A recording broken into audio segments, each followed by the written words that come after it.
Polisi meringkus seorang pria berinisial W yang merupakan pelaku pencurian di Jalan Daeng Tata 3, Kecamatan Tamalate, Makassar.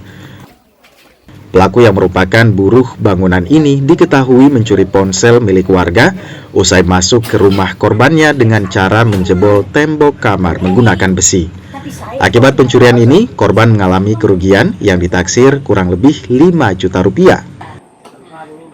Iya, jadi pada waktu itu korban sementara tertidur, namun ada tetangga korban yang sempat melihat pelaku, tetapi pada waktu itu pelaku menggunakan sarung sebagai penutup seperti ninja, sehingga agak sulit dikenali siapa orangnya. Namun dari segi ciri-ciri itu setelah kita informasikan ke warga, ada yang bisa mengenali.